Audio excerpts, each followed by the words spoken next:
ഇന്ദ്രേട്ടാ, ഇന്ദ്രേട്ടൻ എന്തിനാ ഇതിന് ഇത്ര തല പുകയ്ക്കുന്നേ? നടക്കാനുള്ളത് നടന്നു. ആ, ആളുകൾ അറിയുന്നതിന്റെ നാണക്കേടുണ്ട്, ശരി തന്നെ. എന്ന് വെച്ച് ഇങ്ങനെ പുറത്തിറങ്ങാതിരുന്നിട്ട് എന്തിനാ? എന്തായാലും എല്ലാം ഫേസ് ചെയ്തല്ലേ പറ്റൂ. അനു, എന്നെ ആളുകൾ വിളിക്കാൻ തുടങ്ങി. ഞാൻ എൻ്റെ ഫോൺ പോലും ഓഫ് ചെയ്ത് വെച്ചിരിക്കുക.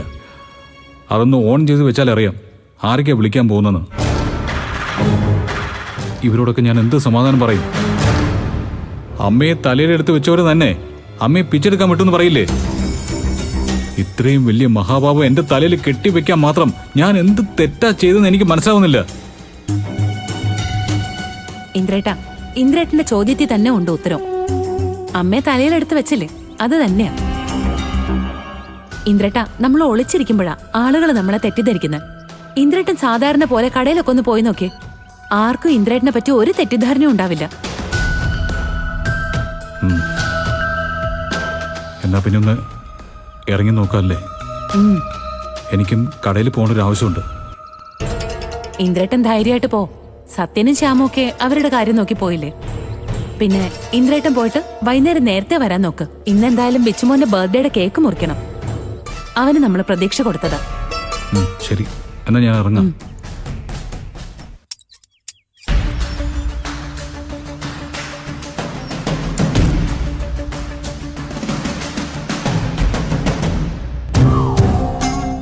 അറിയാൻ പാടില്ലാത്തവർ അറിഞ്ഞു തുടങ്ങിയാണ്. ഏയ്, സുധനങ്ങൾ എങ്ങനെ അറിയാനാ? അങ്കിള് മോളെ കാണാൻ വന്നതായിരിക്കും. ആ അങ്ങളെ ഒരു ഞാൻ ഷോപ്പിലേക്ക് പോകാൻ തുടങ്ങായിരുന്നു. അങ്ങളെ കയറിയിരിക്കും. അനു, പ്രതിഭയോട് അച്ഛൻ വന്നിട്ടുണ്ടെന്ന് പറ. പ്രതിഭ കുളിക്കാൻ തോന്നുന്നു, ഇപ്പൊ വരും അങ്ങളെ. ഇന്ദ്രേട്ടൻ പോയിക്കോ. ആ, കയറിയിരിക്കും. അല്ല, ഇന്ദ്രന് കടയിൽ പോവാനുള്ള ധൃതിയും അനുമോള് ചിരിക്കുന്നതും കണ്ട നിങ്ങള് വേറൊന്നും അറിഞ്ഞില്ലെന്ന് തോന്നുന്നു. അല്ല, ശരിക്കും നിങ്ങളൊന്നും അറിഞ്ഞില്ലേ ഇന്ദ്ര? അങ്കിൾ ഉദ്ദേശിച്ചത് അമ്മയുടെ കാര്യമാണോ? അതെ,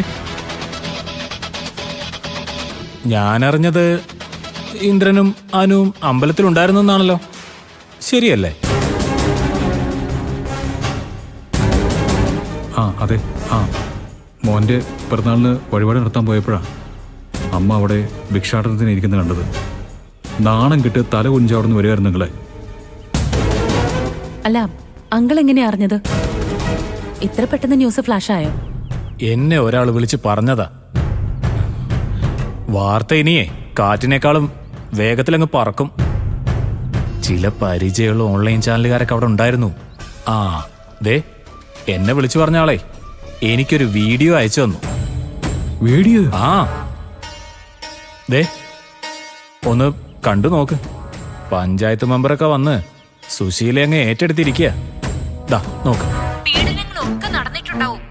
അതൊക്കെ ആന്റി പറയേണ്ടടുത്ത് പറഞ്ഞോളൂ. ഒരു പഞ്ചായത്ത് മെമ്പർ എന്ന നിലയ്ക്ക് എന്റെ വാർഡിലെ വോട്ടറായ ആന്റിയെ ഏറ്റെടുക്കുക എന്നതാണ് എന്റെ ചുമതല. ഏറ്റെടുത്താൽ മാത്രം പോരെ മെമ്പറെ, സുശീലയുടെ പ്രശ്നങ്ങൾക്കൊരു പരിഹാരം കൂടി ഉണ്ടാവണം. ഇവർക്ക് ഈ അവസ്ഥ ഉണ്ടാകാൻ കാരണക്കാരായവരെ നിയമത്തിന് മുമ്പിൽ കൊണ്ടുവരണം. നാളെ മറ്റൊരമ്മയ്ക്ക് ഈ അവസ്ഥ ഉണ്ടാവരുത്. ദേ മതി, ഇങ്ങ് വന്നേ. ഇത് കണ്ടാലേ കൂടുതൽ ടെൻഷൻ കൂടുള്ളൂ. ഇന്ദ്ര, എത്രയും പെട്ടെന്ന് ഇതിനൊരു പരിഹാരം ഉണ്ടാക്കാൻ നോക്ക്. സുശീലയെ അധിക നേരം അവിടെ ഇരുത്തിയാലേ മക്കൾക്ക് അതിന് നാണക്കേട്. ഇതിലപ്പുറം ഇനി എന്ത് നാണക്കേട് ഉണ്ടാവാൻ അങ്ങളെ? എല്ലാം ചെയ്തു വെച്ചിട്ട് ഞാൻ ഇനി പോയി കാല് പിടിച്ച് കൊണ്ടുവന്നിട്ട് എന്തിനാ? അതുകൊണ്ട് ഇതുവരെ ഉണ്ടായ നാണക്കേടെല്ലാം മാറുമോ?